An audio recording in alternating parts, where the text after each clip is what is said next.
क्यों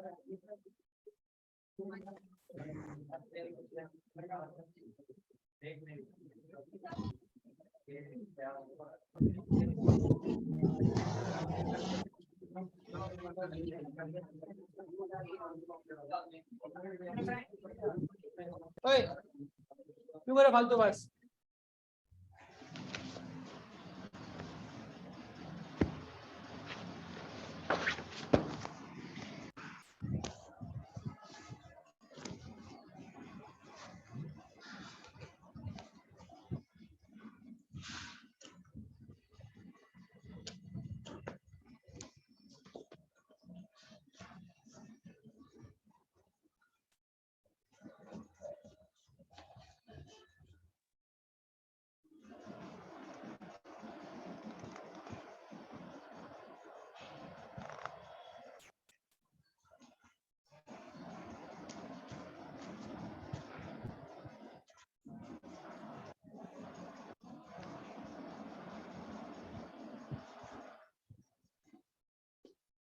In the previous class we started with this chapter और इसमें हमने कुछ ये डिस्कस कर ली थी। जैसे आपका एक फीचर जो हमने डिस्कस किया था कि Indian constitution is the lengthiest written constitution, और जो सेकंड फीचर था it was blend of rigidity and flexibility.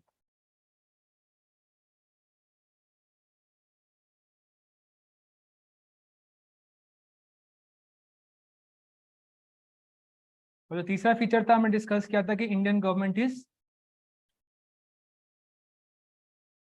Parliamentary form of government. ठीक है, तो ये जो फीचर्स हैं हम ऑलरेडी डिस्कस कर चुके हैं।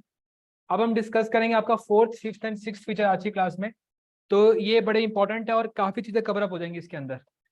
तो आपका जो फोर्थ फीचर है इंडियन कॉन्स्टिट्यूशन का, उसमें हम बात करते हैं कि आपकी जो इंडियन गवर्नमेंट है it is a federal form of government with a unitary बायस। तो ये हमारे भारत के संविधान का चौथा फीचर है जिसको हम यहाँ पे डिस्कस कर रहे हैं। ठीक है, और जब का चौथा फीचर है इसमें दो वर्ड इंपॉर्टेंट है, एक है आपका फेडरल फॉर्म और दूसरा है आपका यूनिटरी बायस। काफी सारी चीजें ऐसी हैं इस फीचर के अंदर कि अगर आप इसको समझ जाओ तो आप अपने संविधान के बहुत सारे प्रोविजंस को मतलब खुद ही इंटरप्रेट कर सकते हो। यस, थोड़ा इस साइड लिख दो सर ये।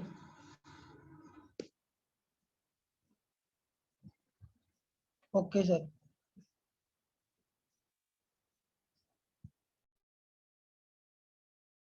okay, so these are the two things that we have to discuss कि Indian government is a federal form of government with a unitary bias।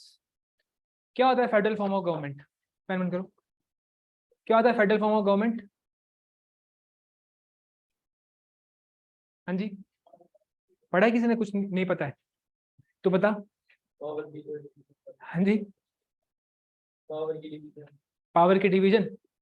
ठीक है, बिल्कुल सही। आपकी यानी कि जो पावर्स हैं are divided between centre and state. ठीक है, तो आपकी इस देश में 3 लेवल के ऊपर गवर्नमेंट है। एक है आपकी सेंट्रल गवर्नमेंट जिसको हम यूनियन गवर्नमेंट भी कहते हैं, और एक होती है आपकी स्टेट गवर्नमेंट जिसको हम हिंदी में कहते हैं राज्य सरकार, और तीसरी होती है आपकी लोकल गवर्नमेंट। ठीक है, तो आपकी जो सेंट्रल गवर्नमेंट होती है उसका काम होता है कि पूरे के पूरे देश को देखना है, आपने पूरे के पूरे देश को ऑब्जर्व करना है। जो आपकी स्टेट गवर्नमेंट होती है उसका काम होता है किसी एक पर्टिकुलर स्टेट को ऑब्जर्व करना, और जो आपकी लोकल गवर्नमेंट होती है उसका काम होता है आपका किसी एक पर्टिकुलर छोटे मोटे एरिया को ऑब्जर्व करना और उसी को कंट्रोल करना या उसी को एडमिनिस्टर करना। ठीक है, तो आपके देश में एक सेंट्रल गवर्नमेंट है, एक स्टेट गवर्नमेंट और एक आपकी लोकल गवर्नमेंट है। अब अगर आपके देश में पावर्स डिवाइडेड है यानी कि कुछ काम सेंट्रल गवर्नमेंट के हैं, कुछ काम स्टेट गवर्नमेंट के हैं, तो उसको हम कहते हैं कौन सी गवर्नमेंट? आपकी फेडरल गवर्नमेंट। अगर आपके देश में कुछ काम है सेंट्रल, कुछ काम किसके हैं? स्टेट के, डिवाइडेड है काम, तो वहां से क्या वर्ड आ गया आपका? फेडरल। अभी जो फेडरल गवर्नमेंट है ना, जिन लोगों ने मॉडर्न हिस्ट्री पढ़ी है उनको पता है कि federal form of government Indians ने डिमांड किया था इंडिपेंडेंस से पहले। ठीक है, गवर्नमेंट ऑफ इंडिया एक्ट 1935 अगर आप लोग को याद होगा, तो उसमें अंग्रेजों ने इंडिया को क्या प्रोवाइड किया था? एक फेडरल स्ट्रक्चर प्रोवाइड किया था, जिसमें आपका अंग्रेजों के अंदर भी एक सेंट्रल गवर्नमेंट थी और एक स्टेट गवर्नमेंट थी, और वो वैसे काम किया करते थे। अब जो आपकी सेंट्रल और जो स्टेट गवर्नमेंट है, अगर तो इनके बीच में जो पावर है वो बिल्कुल ही डिवाइडेड है, मतलब बराबर डिवाइडेड है, यानी कि जितनी पावर सेंटर की उतनी पावर स्टेट की। जितना ध्यान दिया जाएगा सेंटर की जजमेंट के ऊपर, उतना ध्यान दिया जाएगा आपका स्टेट की जजमेंट के ऊपर, तो उसको हम कहते हैं आपका प्योर फेडरल। लेकिन इंडिया आपका प्योर फेडरल नहीं है। इंडिया का पावर तो डिवाइडेड है, लेकिन इंडिया की जो पावर डिवीजन है उसमें बायस है, और बायस किसकी तरफ है? सेंटर, यानी कि यूनिटरी, यानी कि यूनियन की तरफ। ठीक है, तो इसमें दूसरे शब्द का मतलब क्या है? ठीक है, more powers and responsibilities have been assigned to centre या फिर यूनियन। आपके देश में पावर डिवाइडेड है, बिल्कुल सही है, तो इंडिया क्या बन गया आपका? फेडरल। लेकिन क्या इंडिया आपका प्योर फेडरल है? नहीं। प्योर फेडरल में पावर क्या होती है? इक्वली डिवाइड होती है। इंडिया में पावर कैसी डिवाइडेड है? ज्यादा पावर किसके पास है? सेंटर के पास है। तो इंडिया बन गया आपका कॉसी फेडरल, यानी कि फॉल्स फेडरल। तो आप लिखोगे hence India is quasi federal in nature. Hence India is quasi federal in nature. क्या मतलब कॉसी फेडरल का? फॉल्स फेडरल, झूठा फेडरल है ये। ठीक है, दिखाने को पावर डिवाइडेड है, लेकिन ज्यादा पावर किसके पास है? सेंटर के पास है। Got it? हाँ, तो समझ आया सबको? Online students, can you understand?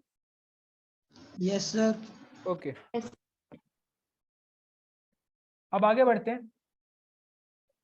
अब देखो, एक्स्ट्रा इंफॉर्मेशन है।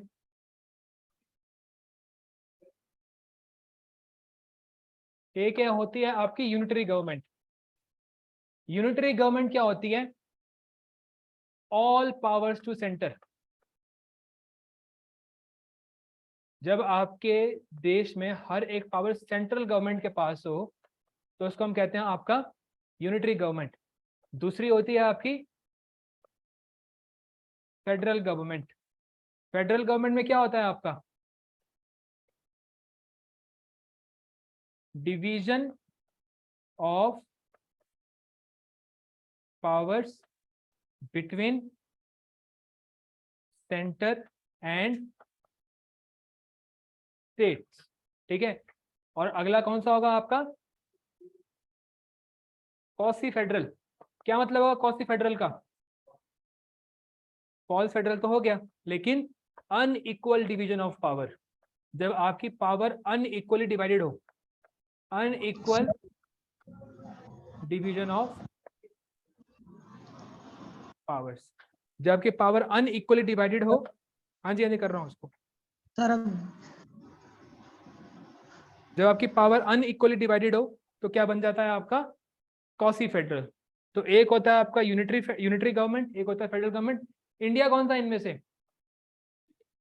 यानी कि पावर डिवाइडेड भी है लेकिन अनइक्वल भी है। अब एक इंटरेस्टिंग बात जो कि आपका क्वेश्चन भी आता है, आया हुआ है, आता तो क्या ही है, आया हुआ है एक बार, कि इंडिया गवर्नमेंट को आप कैसे डिफाइन करोगे? तो उसमें आपका यूनिटरी भी है, फेडरल भी है, कॉसी फेडरल भी है। लेकिन आपको पता है उसका आंसर कॉसी फेडरल भी नहीं है, क्योंकि क्वेश्चन में ये था कि भारत के संविधान में भारत की गवर्नमेंट को कैसे डिफाइन किया गया है। नहीं, भारत के संविधान में ना फेडरल वर्ड है, ना कॉसी फेडरल है ना ही यूनिटरी है। वो तो हमने एस्टीमेट लगा लिया, हमने एस्टीमेट लगा लिया कि इंडिया क्या है, कॉसी फेडरल है। ठीक है, देखो इंडिया यूनिटरी तो नहीं है क्योंकि पावर डिवाइडेड है, और इंडिया आपका फेडरल है, पावर डिवाइडेड है, लेकिन प्योरली फेडरल नहीं है। तो इंडिया प्योर फेडरल भी नहीं, अगर इंडिया प्योर फेडरल नहीं है तो why would you use the word federal. तो भारत के जो संविधान जिन्होंने बनाया है उन्होंने ना यूनिटरी गवर्नमेंट का इस्तेमाल किया ना ही फेडरल गवर्नमेंट का, और कॉसी फेडरल वर्ड का भी इस्तेमाल नहीं किया। ठीक है, हालांकि हम कॉसी फेडरल हैं लेकिन हमने कॉसी फेडरल शब्द का भी इस्तेमाल नहीं किया। हमने भारत को डिफाइन किया है यूनियन ऑफ स्टेट्स कह के। ठीक है, under article 1 of Indian Constitution,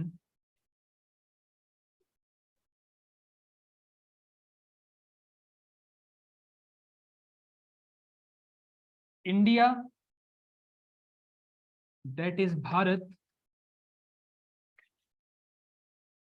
is a union of states. ठीक है, तो आर्टिकल 1 जो है आपकी इंडियन कॉन्स्टिट्यूशन का, how many articles are there in Indian constitution? 470 के समवेयर आपके आर्टिकल्स हैं। और फर्स्ट आर्टिकल कैसे डिफाइन करता है इंडिया को? इंडिया जिसका नाम भारत भी है वो क्या है आपका?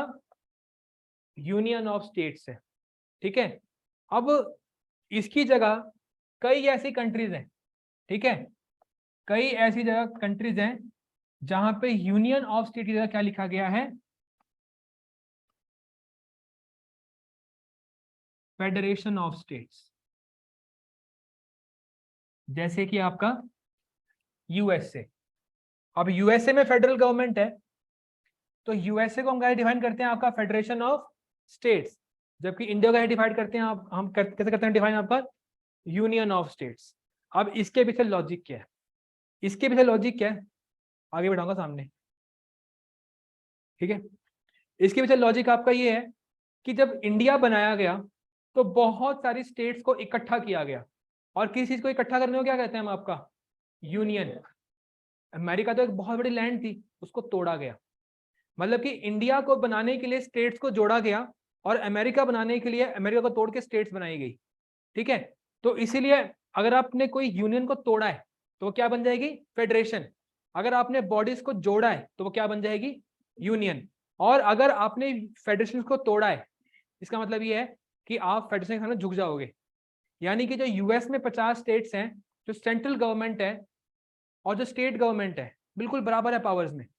ठीक है, लेकिन इंडिया में आपका सेंट्रल गवर्नमेंट बहुत ज्यादा पावरफुल है। क्यों? क्योंकि सब स्टेट्स ने खुद कहा है कि हम किसका पार्ट बनेंगे? इंडिया का पार्ट बनेंगे। और अगर आपने एक बार कह दिया कि हम इंडिया का पार्ट बनेंगे, अब आपके पास इससे निकलने का ऑप्शन नहीं है। ठीक है, जबकि आपने अमेरिका को तोड़ा और आपने क्या किया? आपने स्टेट्स क्रिएट कर दी। और अगर कोई स्टेट आपकी अमेरिका से भी अलग होना चाहती है ना, वो अलग हो सकती है। अगर सपोज करो कल को पंजाब बोले कि हमें खालिस्तान बनाना है, क्या होगा फिर? हाँ, महासंग्राम, पुलिस आगे पुलिस। ठीक है, फिर वो होगा, और पुलिस नहीं आएगी, फौज आएगी। ठीक है, क्योंकि पुलिस से लोग संभाले नहीं जाते कई बार। ठीक है, और उसी के ऊपर तो डिबेट हो रही है आपके, डिबेट नहीं, स्पीच कंपटीशन। आ गया पोस्टर? हाँ, टॉपिक है Indian army is the last argument of the Indian state. मैंने क्लास में कई बार ये लाइन बोली है मैंने। बताओ क्या मतलब है? कि जब सरकार के पास किसी भी मुद्दे से डील करने के लिए ऑप्शन खत्म हो जाते हैं तो आखिरी ऑप्शन क्या है? फौज। ठीक है, दंगा हो रहा है, सबसे पहले कौन जाएगा? नेता। सबसे पहले नेता जाता है, वोट तो चाहिए यहाँ से। सबसे पहले नेता बात करते हैं, जब नेता से नहीं मानते फिर पुलिस, पुलिस से नहीं माने तो फिर सीआरपीएफ, सीआरपीएफ से नहीं माने तो फिर आर्मी। जब किसी से भी नहीं माने तब क्या करते हैं? आपका आर्मी। और इसका किसी और चीज की जरूरत नहीं पड़ती फिर। इसलिए कहा कि it is the last argument of the Indian state. ठीक है, जितना ब्यूटीफुल आपको आर्मी दिखती है ना, आर्मी उतनी डर्टी है। मतलब आर्मी डर्टी नहीं है, तरीके खतरनाक है उनके। Army is very brutal.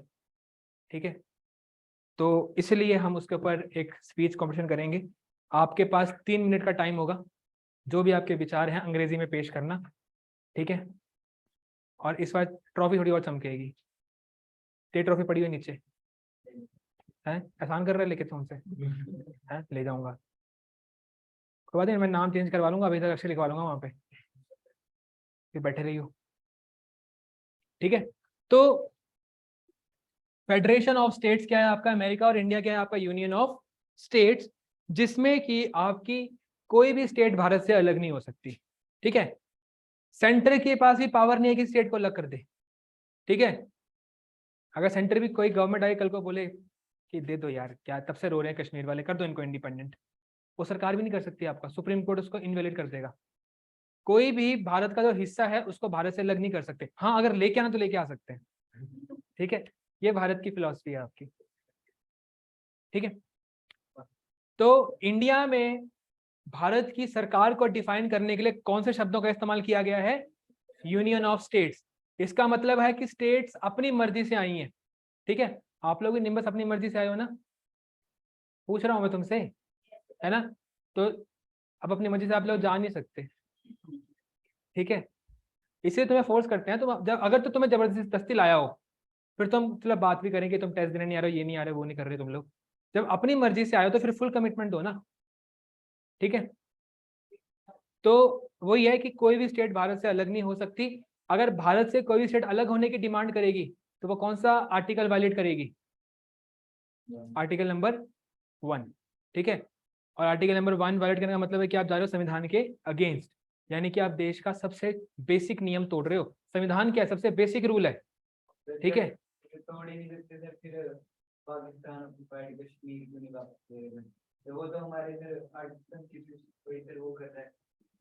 ऐसा नहीं है, जब आजकल तो आपके JNK में इलेक्शन नहीं होती, जम्मू एंड कश्मीर में इलेक्शन नहीं होती है, पहले आपकी जम्मू एंड कश्मीर में इलेक्शंस हुआ जब करती थी, तो उसके उस समय के ऊपर आपके जम्मू एंड कश्मीर में 111 सीट्स है, ठीक है। लेकिन उसमें इलेक्शन होती है सिर्फ 89 सीट्स के ऊपर, पता है क्यों? क्योंकि जो बाकी कितनी सीट्स बच गई आपकी 22 सीट्स, वो है POK के अंदर। तो हम आज भी POK का अपना हिस्सा मानते हैं। जब JNK में इलेक्शन होती है ना, तो वो 89 सीट्स के अंदर नहीं होती है, जो बाकी 22 सीट्स हैं वो कहाँ पे हैं, POK के अंदर है।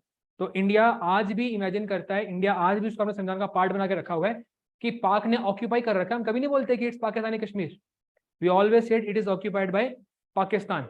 और जब हम POK को वापस ले लेंगे तो फिर जो 22 सीट्स हैं हम उसके ऊपर भी इलेक्शन करवाएंगे आपकी, ठीक है। तो इंडिया ने दे थोड़ी दिया उसको, ठीक है, वो तो ऑक्यूपाइड है। और कई बार आपको आना पड़ता है बैकफुट के ऊपर कई चीजों को लेकर आपका, ठीक है। तो क्या इंडिया ने कुछ जगह ऑक्यूपाई नहीं कर रखी थी आपका? इंडिया ने तो कितनी जगह ऑक्यूपाई करके पाकिस्तान की, हैदराबाद था, वो कहता था पाकिस्तान का पार्ट बनना है, लपेट दिया हैदराबाद, ठीक है। हाँ ठीक है, तो दिया कहाँ है, पहले मुझे ये था ना कि कौन सी टेरिटरी दी थी आपकी,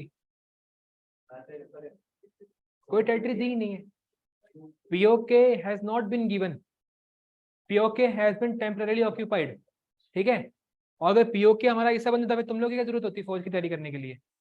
अभी भी कुछ काम तो बचा है ना फौज का, है ना। तो अगर तुम लोग कभी फौज का पार्ट बनोगे तो हो सकता है कि तुम्हें मौका मिल जाए, ठीक है। और पता POK कब आएगा? जब मोदी जी को कोई कान में बोलेगा कि हम इलेक्शन हारने वाले हैं, जैसे उनको ये बात लगी ना हम इलेक्शन हारने वाले हैं, अगले दिन फौज बॉर्डर के ऊपर होगी, कह रहा POK लेंगे तभी जीतेंगे इलेक्शन। अगर मोदी जी को लगता रहा ना पता कि मैं इलेक्शन जीत जाऊंगा, फिर नहीं आता POK, तो तुम एक बार मोदी जी को हराओ, ठीक है, उसके बाद देखो कैसे POK आता है, ठीक है, ठीक है। ओके, तो क्या इंडिया यूनिटरी गवर्नमेंट, जवाब दो, क्या इंडिया यूनिटरी गवर्नमेंट है, फेडरल गवर्नमेंट है? ओए है, फेडरल तो है, क्या प्योरली फेडरल है? कौन सी फेडरल है? लेकिन क्या संविधान में लिखा हुआ है? फिर क्या लिखा हुआ है? in India there will be states will also have power but they will always be under a union, ठीक है। तो this is how we have defined Indian government in our Indian constitution, ठीक है। अब और भी बहुत सारे एविडेंसेस हैं जो हमें बताते हैं कि आपका जो सेंटर है वो पावरफुल है। अब एक बात याद रखना, the provisions for strong center, the provision for strong center has been borrowed from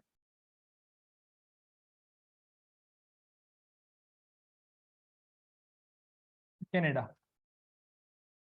ठीक है, कि आपके जो कनाडा है ना, कनाडा में हमसे पहले संविधान बन चुका था, और कनाडा की खास बात ये थी कि कनाडा में भी क्या था, आपका एक स्ट्रॉन्ग सेंट्रल गवर्नमेंट थी।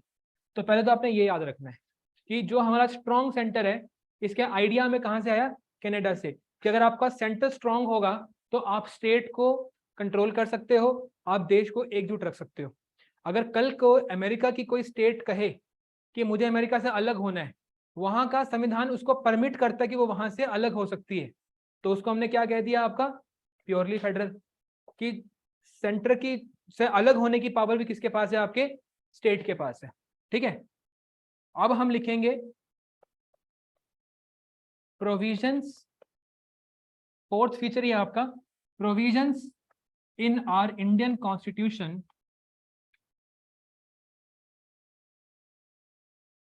which signals towards a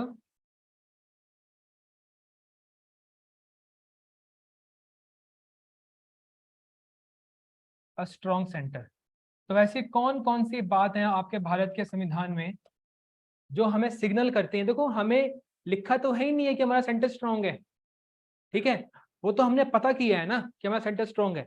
तो कौन कौन सी बातें देख के आपको लगता है पता है कि आपके भारत का संविधान इशारा करता है कि भारत का सेंटर स्ट्रांग है? तो पहला तो वही हो गया कि आपका फेडरेशन ऑफ स्टेट की बजाय क्या लिखा गया, आपका यूनियन ऑफ स्टेट, क्योंकि फेडरेशन टूट सकता है लेकिन यूनियन नहीं टूट सकता। ठीक है, तो दूसरा पॉइंट है आपका जो हम यहां लिख सकते हैं वो ये है schedule number 7। Okay, will discuss about schedule number 7। आपके भारत के संविधान में कितने शेड्यूल हैं? 12। और भारत के संविधान में जो आपका 7वां शेड्यूल है उसमें लिखा गया है आपका division of powers between centre and state, division of powers between centre and state. अगर कोई भी पूछे कि आपका स्टेट और सेंटर की पावर कहां डिवाइड की गई है, तो कौन से शेड्यूल में डिवाइड की गई है? आपके शेड्यूल नंबर 7 में सेंटर और स्टेट की पावर, कि किस किस चीज के बारे में सेंटर की पावर है, किस किस चीज के बारे में स्टेट की पावर है। ठीक है, तो जब भी हम बात करते हैं आपका सेंटर और स्टेट की पावर, तो आपका schedule number 7 contains 3 list, contains 3 list, 3 list है। वो कौन कौन सी लिस्ट है हम डिस्कस करेंगे। ठीक है, पहले इसको लिखो, फिर अब अगले पेज में हम लिस्ट ड्रॉ करेंगे। ऑनलाइन स्टूडेंट्स अगर कहीं भी कोई भी डाउट आता है तो प्लीज मेरे से पूछ लेना उस टाइम के ऊपर। Okay sir.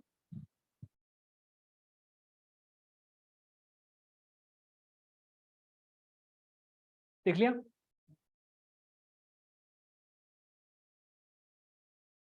अब पहली लिस्ट है आपकी यूनियन लिस्ट,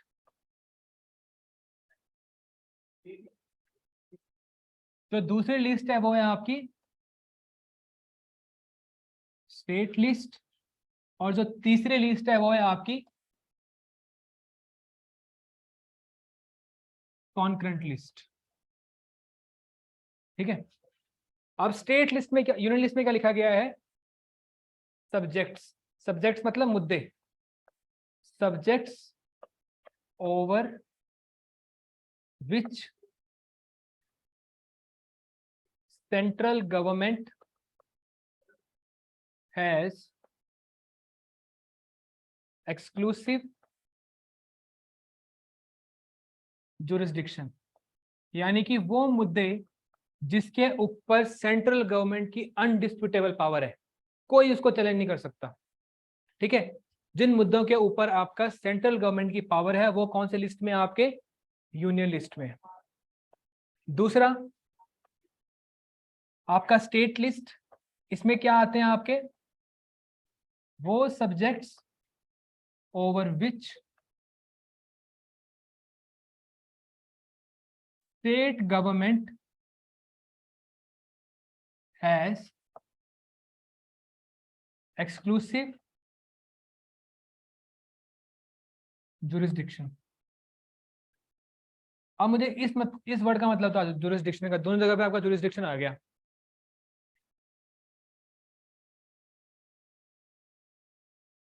कब से किसने रखा हुआ यहाँ पे यार, ये 12 बज रहा है। मशीन गन बताओ क्या होता है इस वर्ड का मतलब, जुरिस्डिक्शन का मतलब क्या होता है? पावर। फिर यहाँ तो पावर भी लिखा हुआ है कहीं पे। जुरिस्डिक्शन होता है एरिया ऑफ कंट्रोल, जहां पे आप इंडिपेंडेंटली ऑपरेट कर सकते हो। ठीक है। अब पंजाब पुलिस का एरिया कौन सा है? पंजाब। चंडीगढ़ पुलिस का एरिया कौन सा है आपका? चंडीगढ़। अगर चंडीगढ़ पुलिस आपका चालान काटेगी पंजाब में जाके, ठीक है, आप तो चालान भर दोगे? आप तो भर दोगे, है ना, पता ही नहीं होगा। ठीक है। और ऊपर से एक और होता है कि अगर आपका पुलिस वाला वर्दी में ना हो तो चालान नहीं काट सकता, बट बदतमीजी फिर भी मत करना, ठीक है, क्योंकि बदतमीजी की सजा बहुत गलत होती है। ठीक है। अगर आपका पुलिस वाला नहीं है तो चालान नहीं काट सकते, ऐसा मैंने सुना हुआ है। ठीक है। I am also not sure. मैं तो रूल से चलाता हूँ अपने बाइक वगैरह, तो कोई चालान कटा नहीं आज तक। ठीक है। एक बार प्रभ ने कटवा दिया था गलती से, पर बच गया। तुम्हारा दोस्त है प्रभ। ठीक है। जुरिस्डिक्शन मतलब एरिया ऑफ कंट्रोल जहां पे आप फ्रीली ऑपरेट कर सकते हो। ठीक है। तो यूनियन लिस्ट में वो मुद्दे जिसके ऊपर आपकी सेंटर की पावर है, और स्टेट लिस्ट जिसमें आपकी किसकी पावर है? स्टेट की। और कॉन्करेंट लिस्ट में वो मुद्दे हैं जिसके ऊपर आपका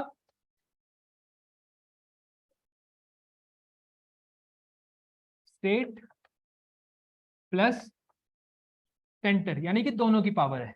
मतलब उसके ऊपर आपका सेंटर भी काम कर सकता है, आप स्टेट भी काम कर सकता है। अब ये जो लिस्ट तो है ना, ये लिस्ट में तो पावर डिवाइड की गई है, इसका मतलब इंडिया क्या है आपका? एक फेडरल सिस्टम है। लेकिन जो डिवीजन ऑफ पावर है ना, वो बड़ी अनइक्वल है। स्टेट लिस्ट से ज्यादा मुद्दे किसमें है? यूनियन लिस्ट में। और स्टेट लिस्ट से ज्यादा मुद्दे किसमें है? कॉन्करेंट लिस्ट में। यानी कि स्टेट लिस्ट में सबसे कम मुद्दे हैं। ठीक है। इसका क्या मतलब हो गया आपका कि पावर तो दी है लेकिन गिन गिन के पावर दे रखी है। ठीक है। तो इक्वल कहां से हो? अनइक्वल होगी आपकी। आप मुझे कल बताओगे कि यूनियन लिस्ट में कितने सब्जेक्ट्स हैं, स्टेट लिस्ट में कितने सब्जेक्ट हैं, और कॉन्करेंट में। ठीक है। जो आपकी बुक है उसमें पुराने हैं, नए लिख के लाना, इसलिए कह रहा हूं। ठीक है। तो यूनियन लिस्ट, स्टेट लिस्ट और कॉन्करेंट लिस्ट में कितने कितने सब्जेक्ट्स हैं, आप मुझे कल बताओगे। ठीक है। और आप तीनों के तीनों लिस्ट में से 5 सब्जेक्ट्स के नाम लिख के लाओगे कि ये चीज इसके अंदर आती है। जैसे एक चीज है आपका डिफेंस। डिफेंस किसके अंदर आएगा? यूनियन के अंदर आएगा। आपका इंटरनेशनल रिलेशंस, हाँ यहाँ लिखा तो यही आएगा ना। और रेलवेज, वेरी गुड। और करेंसी। ठीक है। ऐसा तो नहीं है कि कल को पंजाब वाले भगवंत दा अपने अपने कॉइन छाप दे, है, या सुखू अपने कॉइन छाप दे? नहीं है ना पॉसिबल, है ना। तो जिन चीजों में भी यूनिफॉर्मिटी चाहिए, जिन चीजों में सिमिलरिटी चाहिए, देखो देश की सिक्योरिटी के लिए एक फौज होनी चाहिए। अगर 5 फौजी तो आपस में लड़ पड़ेंगे। ठीक है। अगर 2 रेजिमेंट होते हैं आपस में लड़ पड़ते हैं यहाँ पे। ठीक है। पंजाब वाले बोलते हैं हम सुपीरियर, डोगरे कहते हैं हम सुपीरियर। ठीक है। तो जिस चीज में आपको यूनिफॉर्मिटी चाहिए वो पावर किसको दे रखी है आपने? सेंटर को। जहां पे आपका स्टेट अपना लॉ बना सकती है, किसके अंदर आ गया आपका? स्टेट के अंदर। जैसे स्टेट का एक एग्जांपल देखो, 5 आपने यहाँ लिखने हैं, 5 लिखने हैं आपने स्टेट के अंदर। मैं आपको सिर्फ एक चीज बताऊंगा, एक एग्जांपल दूंगा स्टेट का, जो है आपका एग्रीकल्चर। पुलिस भी आती है इसके अंदर, सही है। और हाँ, टूरिज्म दोनों के अंदर आता है, सेंटर और स्टेट दोनों के अंदर ही आता है वैसे। एक चीज और है आपकी, एक सेकंड रुको, अरे रुको सोच, अरे जो इंपॉर्टेंट है वो बता रहा हूँ ना। लोकल गवर्नमेंट, आपकी जो पंचायत और म्यूनिसिपैलिटी होती है ना, वो स्टेट गवर्नमेंट कंट्रोल के अंदर होती है।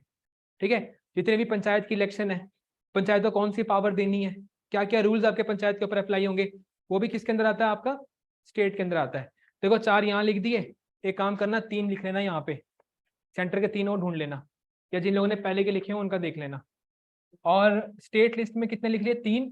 ठीक है, इसमें 4 कर लेना और 7 कर लेना कॉन्क्रीट के। कॉन्क्रीट में सबसे इंपॉर्टेंट आता है आपका एजुकेशन, इसके ऊपर क्वेश्चन भी आया हुआ है कि एजुकेशन किसके अंदर आता है, आपका सेंटर के अंदर भी आता है और स्टेट के अंदर भी आता है। इसलिए आपका स्टेट बोर्ड भी है और सीबीएसई बोर्ड भी है। ठीक है, कि आपका जो स्टेट चाहती है वो भी पढ़ा सकते हैं और जो आपका सेंटर चाहती है वो भी पढ़ा सकते हैं। लेकिन अगर किसी ने आपका स्टेट बोले, पंजाब वाले स्टेट बोले कि हम पढ़ाएंगे खालिस्तान के बारे में, खालिस्तान हमारे लिए कितना जरूरी है, ठीक है, तो उस टाइम के ऊपर आपका सेंटर कंट्रोल कर सकता है। यानी कि कॉन्करेंट लिस्ट के अंदर अगर आपका सेंटर और स्टेट की ओपिनियन ऑपोजिट है तो किसकी ओपिनियन मायने रखेगी। अब ये भी क्या बता रहा है कि सेंटर आपका स्ट्रांग है। देखो पहले तो वैसे ही आपने स्टेट और सेंटर के मुद्दे बांटे, तो सेंटर को ज्यादा मुद्दे दे दिए आपने, सेंटर स्ट्रांग हो गया। जब आपने किसी मुद्दे के ऊपर दोनों की पावर भी रखी तो उसमें भी किसकी पावर ज्यादा है, सेंटर की है। अभी आपका स्टेट बोर्ड है, लेकिन अगर स्टेट बोर्ड का जो सिलेबस है वो कौन गवर्न कर सकता है, आपका सेंटर गवर्न कर सकता है आपका। ठीक है, तो ये जो चीजें आपको याद रखनी है। अगर गलत इतिहास पढ़ाया जाएगा या कोई गलत चीज पढ़ाई जाएगी तो बिल्कुल आपका चेंज किया जा सकता है। ठीक है, जैसे हुआ क्या था आपका, थोड़े समय पहले की बात है कि आपकी जो भाजपा सरकार है उसने क्या किया, एक चैप्टर हुआ करता था आपका मुगलों का, 12वीं क्लास में पढ़ाते थे उसको। तो उसने क्या किया, 2 चैप्टर थे, सबसे आसान वही थे, पता है जब मैंने 12वीं की सबसे आसान वही थे। पेंटिंग देखने और पेंटिंग देख के बताना है कि मुगल कैसे कैसे अपना जीवन व्यतीत किया करते थे। बड़ा इंटरेस्टिंग चैप्टर था वो, इन्होंने हटा दिया। ठीक है, तमिलनाडु गवर्नमेंट बोलती कि हम नहीं हटाएंगे, हम तो उल्टा 2 चैप्टर और डालेंगे। ठीक है, अब चाहे तो सेंटर तो कंट्रोल कर सकता है क्योंकि वो किसका मुद्दा है, आपका वो कॉन्क्रीट। अब देखो कि एक ही चीज है एजुकेशन, एजुकेशन में सेंटर ने मुगल्स के चैप्टर हटाए, लेकिन उसके रिस्पॉन्स में तमिलनाडु गवर्नमेंट ने 2 चैप्टर और डाल दिए। ठीक है, अब दोनों अपने अपनी पावर एक्सेस कर रही हैं, लेकिन अगर किसी ने मोदी जी का दिमाग फिर गया तो क्या कर सकते हैं, है ना, जो पहले के 2 थे वो भी हटा देंगे, जो नए 2 हैं वो भी हटा देंगे। हो सकता है कि मुगल के साथ साथ सल्तनत भी खत्म कर दे। ठीक है, ही कैन डू एनीथिंग। ठीक है, तो ये होता है आपका सेंटर और स्टेट की पावर कि अगर आपका सेंटर मूड में आ जाए तो फिर कुछ भी कर सकता है वो। सॉरी, हाँ जी, क्या क्या बोल रहे हो। टूरिज्म आपका आता है आपका कॉन्करेंट के अंदर मेरे ख्याल से, नहीं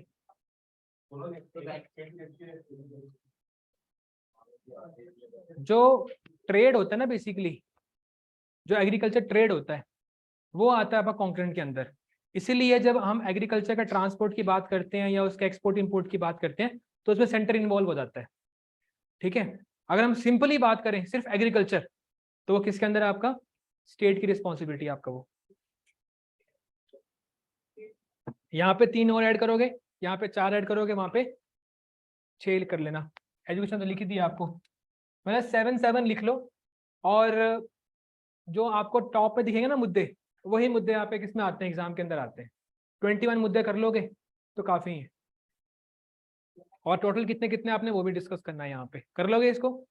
ठीक है, तो अब हमें लिखना है कि इन लिस्ट को देख के हमने क्या क्या ऑब्जर्वेशंस की। पहली ऑब्जर्वेशन तो ये है कि union list is greater than your state list. ठीक है, तो ऑब्जर्वेशंस ऑन शेड्यूल 7। पहली ऑब्जर्वेशन है आपकी कि union list has more subject as compare to state list. Observation number 2, ठीक है, सेंटर हैज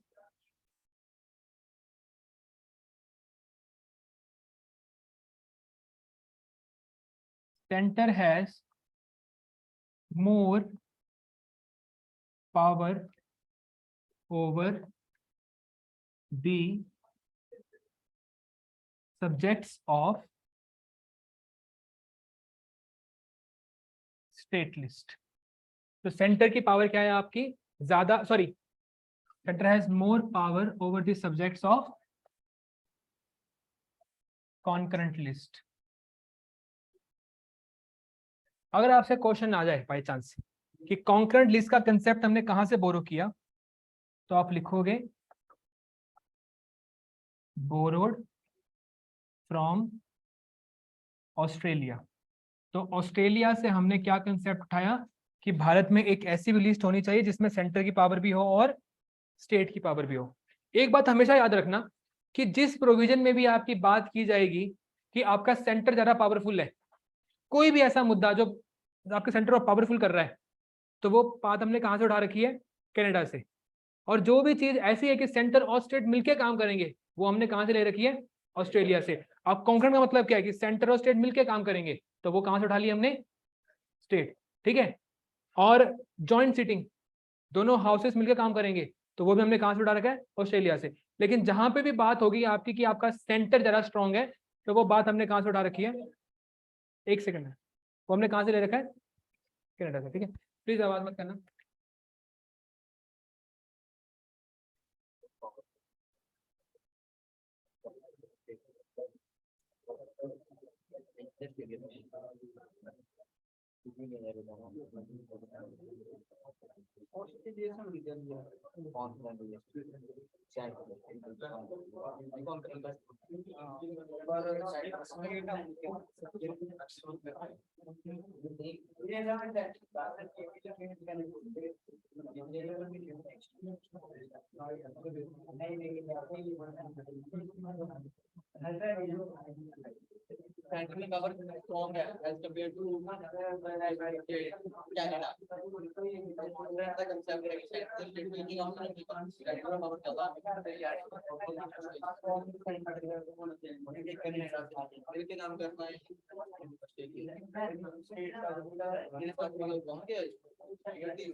ओके, तो ये बात समझ गए आप कि इसमें भी क्या दिख रहा है आपको कि सेंटर आपका स्ट्रांग है। अब अगला प्रोविजन है आपका कि आपका जो सेंटर है ना, क्या होगा, तुम्हें ठंड लग रही, कहाँ गए तू, पूछ रहा हूँ मैं ऐसे ही, बात हो जाए।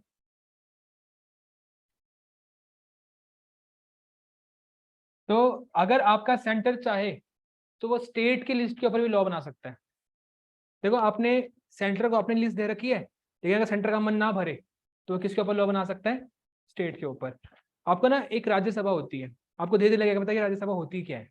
अगर आपका राज्यसभा ये बोल दे कि इस मुद्दे के ऊपर आपका सेंटर लॉ बनाएगा, तो उस मुद्दे के ऊपर कौन लॉ बनाएगा, आपका सेंटर। या अगर दूसरे केस में अगर स्टेट खुद रिक्वेस्ट करे कि हमारे ऊपर मालिक काफी लॉ बना दो, ठीक है, तो भी क्या होगा, आपका स्टेट के ऊपर सेंटर लॉ बनाएगा। ठीक है, तो आप ये लिखोगे, centre can also make laws over subjects in state list. अब ये आप एग्जाम में क्वेश्चन आया कि कब बना सकता है। ठीक है, पहला, if Rajya Sabha passes a resolution for the same। अगर आपका राज्यसभा एक प्रस्ताव पास करती है,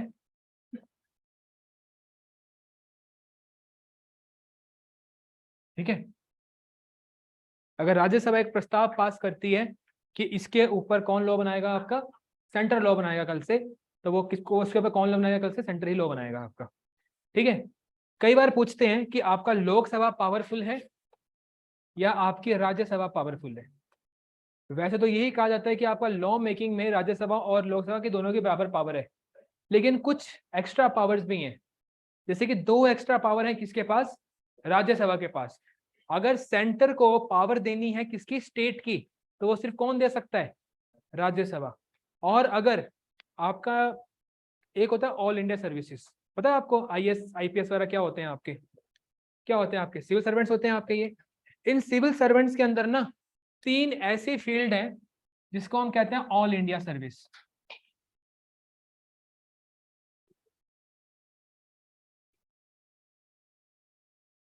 तो इस टाइम के ऊपर ऑल इंडिया सर्विसेज कौन कौन सी है याद रखना। एक है आपका IAS, एक है आपका IPS और एक है आपका इंडियन फॉरेस्ट सर्विसेज। ठीक है, ये तीन क्या है इंडिया में ऑल इंडिया सर्विसेज है। इसका मतलब है कि अगर आप एक IAS बन जाते हो तो आप किसके बंदे हो, सेंटर के बंदे हो। आपकी किसी भी स्टेट में पोस्टिंग आएगी, आपका मालिक कौन रहेगा, सेंटर रहेगा। अगर आप एक IPS बन जाते हो तो आप एक सेंटर के पुलिस ऑफिसर हो सकता है कि आप केरला के DGP बन जाओ, केरला के कुछ भी IG बन जाओ, लेकिन फिर भी आपकी कमान किसके हाथ में रहेगी, सेंटर के हाथ में रहेगी। अगर आप एक फॉरेस्ट ऑफिसर भी बन जाते हो, ठीक है, तो हो सकता है कि आप किसी मध्य प्रदेश हो गया, देहरादून हो गया, कहीं पे आप जंगल्स को कंट्रोल कर रहे हो, लेकिन फिर भी आप एजेंट किसका रहोगे, सेंटर के। तो अगर इन तीन के अलावा कोई एक नई सर्विस भी क्रिएट करनी है तो वो कौन कर सकता है, राज्यसभा। तो राज्यसभा के पास सिर्फ दो ऐसी पावर ऐसी हैं राज्यसभा के पास जो आपके किसके पास नहीं है, लोकसभा के पास नहीं है। पहली पावर, अगर कोई भी मुद्दा जिसके ऊपर आपका सेंटर ने लॉ बनाना है, उस मुद्दे को सेंटर को कौन ट्रांसफर कर सकता है, राज्यसभा। और अगर कोई एक knew all India service create करनी है तो वो भी कौन कर सकता है, राज्यसभा। इसके अलावा बाकी पावर जो है वो बिल्कुल सेम टू सेम ही ऑलमोस्ट।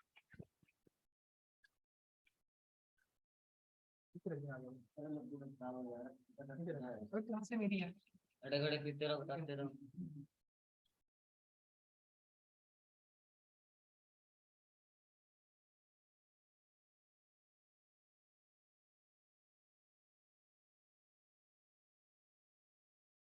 ओके ठीक है, तो कब आपका सेंटर के पास आएगा स्टेट का मुद्दा, जब आपका राज्यसभा कोई रेजोल्यूशन पास करेगी।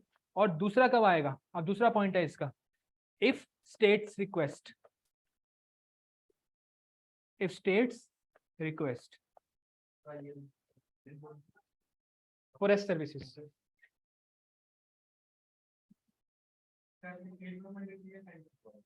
ये है तो सेंटर ही पूरी, centre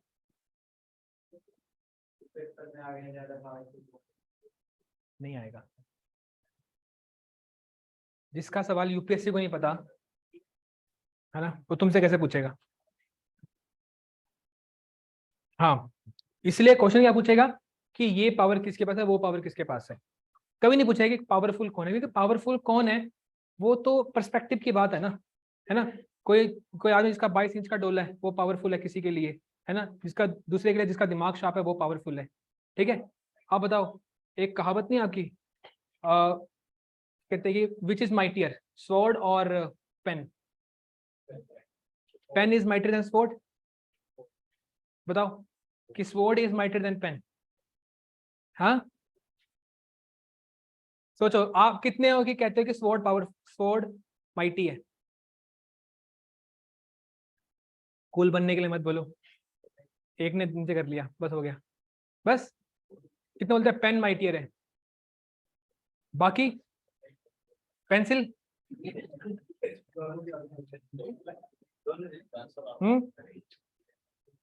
mightier is the hand, ठीक है, neither pen is mightier, neither sword is mightier. Mightier is the hand which knows when to use pen and when to use sword. ठीक है, तो ये कहा था आपका एरिस्टोटल ने। ठीक है,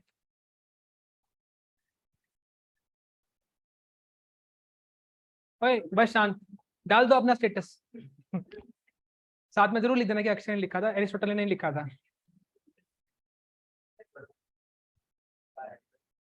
ओके डन। हाँ जी,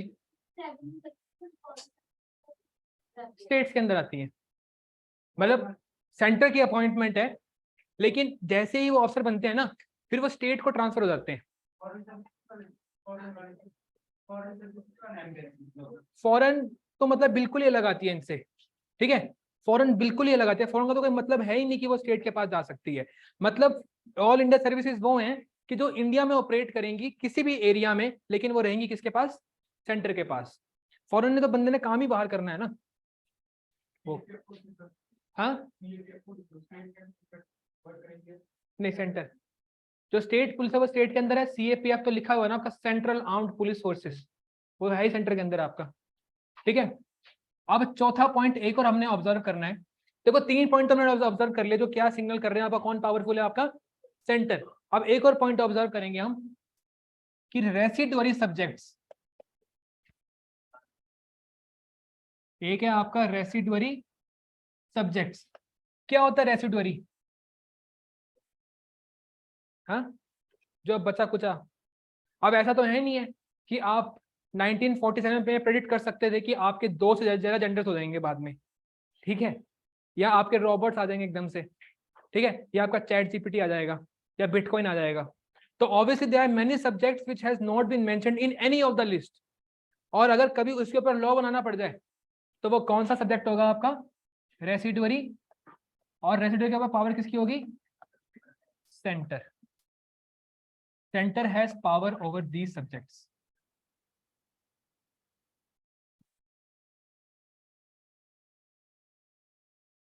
ठीक है, तो ये सब चीजें हमें शो करती हैं कि आपका इंडिया फेडरल तो है, क्योंकि पावर तो डिवाइडेड है, ठीक है। हर जगह आपका स्टेट का नाम है, हाँ स्टेट भी करेगी, स्टेट भी करेगी, लेकिन कंट्रोल कौन करेगा? आपका सेंटर। तो सेंटर इज पावरफुल, ठीक है, समझ गए? तो यहाँ पे हम रोकते हैं, 15 मिनट का ब्रेक लेते हैं, फिर अब we will start with your history. नहीं, आपकी नहीं है, आपकी तो हिस्ट्री करवा रहे हैं ना सर। इवनिंग की है, और ND03 की है, और 02 की है। कल से 02 नीचे बैठेगी, ठीक है, 01 ऊपर बैठेगी, ठीक है। तुम लोग आते ही नहीं है, क्या करें? और कल से 02 नीचे बैठेगी, 01 ऊपर बैठेगी, ठीक है।